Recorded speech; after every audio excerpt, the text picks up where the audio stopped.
میاں جویل لطیف صاحب پہلے یہ بتائیں کہ مریم نواز شریف صاحبہ کہتی ہیں کہ جناب میں یہ جو پیٹرول مہنگا کیا گیا میں اس فیصلے پہ کی تائید نہیں کرتی. نواز شریف صاحب نے بھی اس کی مخالفت کی ہے. تو آج کابینہ کا اجلاس تھا, آپ بھی وہاں پر موجود تھے, کوئی آپ نے بھی پروٹیسٹ کیا ہے کہ یہ تیل کی قیمت میں غلط اضافہ ہوا ہے؟ نہیں دیکھیں حامد میر صاحب, احتجاج تو ہر موقع پہ 4 ماہ سے ہم کرتے آ رہے ہیں جب بھی قیمتیں بڑھتی ہیں. دیکھیں کوئی بھی حکومت ہو عوامی ریلیف کے لیے کام کرتی ہے, اور یہ بھی ایک حقیقت ہے جس پر ہمیں سب سے زیادہ اعتراض ہے کہ مفتاح صاحب جو ہیں ان کو کل قیمتیں بڑھانے سے پہلے لوگوں کو ایجوکیٹ کرنا چاہیے تھا کہ میں کیوں بڑھا رہا ہوں. آج کی پریس کانفرنس کی بجائے یہ کل اگر پریس کانفرنس ہوتی تو وہ زیادہ بہتر تھا. آج تو انہوں نے پریس کانفرنس میرے جواب میں کی ہے نا, میرا نام لے کے انہوں نے باتیں کی ہیں. لیکن میں سمجھتا ہوں کہ اگر آپ کا نام لے کر بھی بات کی ہے تو آپ بھی عوام میں سے ہی ہیں. جی میں نے عوام کی بات کی, ذرا سنیں جی, میں آپ کو سنا دیتا ہوں جی. مفتاح اسماعیل صاحب نے آج مجھ ناچیز کا کیا ذکر کیا.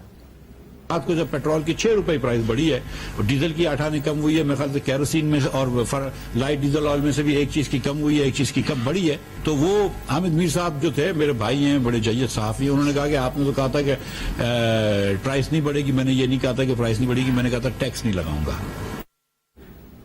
تو یہ موقف ہے جی مفتاح صاحب کا. میں نے کہا ان کا موقف بھی آ جائے. نہیں آپ بجا کہتے ہیں, مگر حامد میر صاحب میں آپ کی خدمت میں ایک ضرور گزارش کرنا چاہتا ہوں کہ 4 سال کا جو ملبہ ہے, اور آپ لوگ خود پروگرام کیا کرتے تھے, میں آپ کے پروگراموں میں جب آتا تھا آپ کہا کرتے تھے کہ بیڑا غرق ہو گیا معیشت کا, آپ کہا کرتے تھے مہنگائی بہت ہے, آپ کہا کرتے تھے ڈالر رکنے کا نام نہیں لے رہا, پیٹرول کی ریٹ بڑھ رہے ہیں. مگر یہ جو آج مریم نواز شریف کہہ رہی ہیں یا قائد محترم نواز شریف بات کر رہے ہیں, وہ یہ بات ہے کہ ہم کسی طور پر بھی اس حق میں نہیں تھے کہ عدم اعتماد کی شکل میں ہم حکومت کا حصہ بنے. مگر جو حالات ہمیں نظر آئے کہ پاکستان کی معیشت ڈوب رہی ہے, مالیاتی ادارے جو ہیں پاکستان سے ڈیل کرنے کے لیے تیار نہیں ہیں, تو اگر آپ مالیاتی اداروں سے ڈیل کر کے کوئی ریلیف پاکستان کے لیے لینا چاہتے تھے جو کہ نگران سیٹ اپ میں نہیں ہو سکتا تھا, جو قربانی ہم نے دی, کیا اس کے ثمرات ہمیں نظر آنا شروع ہوئے؟ آج اگر قیمتیں بڑھ رہی ہیں تو لوگوں کو بتایا جانا چاہیے تھا کل کہ بھائی اس وجہ سے یہ ریٹ بڑھیں. آپ ریٹ بڑھانے کے بعد اگلے دن آپ پریس کانفرنس کریں گے. آپ نے مفتاح صاحب کو کابینہ کے اجلاس میں آپ نے ان سے یہ سوال نہیں پوچھا؟ نہیں, سب نے پوچھا. اور دیکھیں بات سیدھی سی ہے کہ مفتاح صاحب اگر یہ عذر پیش کریں کہ دنیا میں مہنگائی ہے, یہ کہیں کہ بنگلہ دیش دنیا میں تو عالمی منڈی میں تو تیل سستا ہو رہا ہے, لیکن آپ جو اس سے پہلے خرید چکے ہوتے ہیں جی اس کے ریٹس تو آپ مہنگے داموں میں خرید چکے ہیں, یہ ایک حقیقت ہے.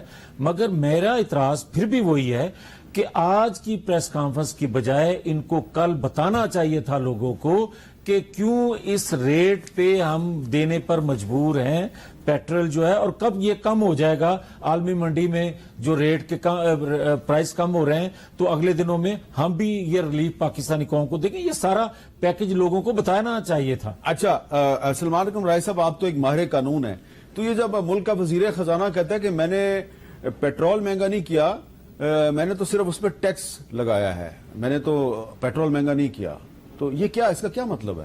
غالباً انہوں نے کہا کہ میں نے ٹیکس نہیں لگایا, میں لگاؤں گا, میں نے مہنگا کر دیے, میں نے مہنگا کا ٹیکس نہیں لگایا. ہاں دیکھیں 2 طرح کے ریونیو ہوتے ہیں حکومت کے, ایک ٹیکس ریونیو اور ایک non tax revenue.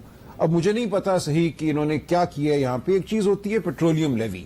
Petroleum levy جو ہے وہ سیل پرائس اور جو قیمت قانون کے تحت ایک اس کی جو قیمت خرید ہوتی ہے اس میں جو فرق ہے اس کو پیٹرولیم لیوی کہتے ہیں.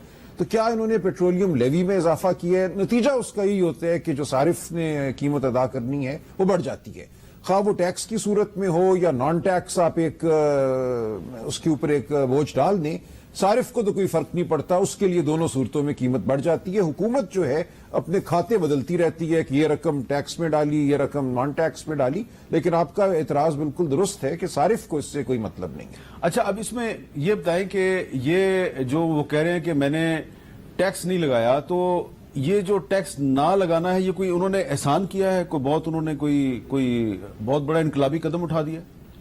دیکھیے اب ان کی پوری ڈیٹیل تو میں نہیں جانتا کہ انہوں نے کیا کیا ہے، لیکن ٹیکس نہ لگاتے ہوئے بھی اگر بوجھ بڑھ گیا ہے تو وہ ایک طرح کا ٹیکس ہی ہے نا. اس کو ہم نان ٹیکس ریونیو جیسا کہ میں نے عرض کیا کہتے ہیں. یہ حکومت کی جو آمدن ہے اس کا بہرحال حصہ ہے، اور آمدن جو حکومت کی ہے وہ عوام سے اگر آ رہی ہے تو وہ ٹیکس کی طرح ہی ہے، اگرچہ وہ صحیح قانونی معنوں میں ٹیکس نہ بھی ہو، لیکن وہ ایک طرح سے در حقیقت ٹیکس ہی ہے.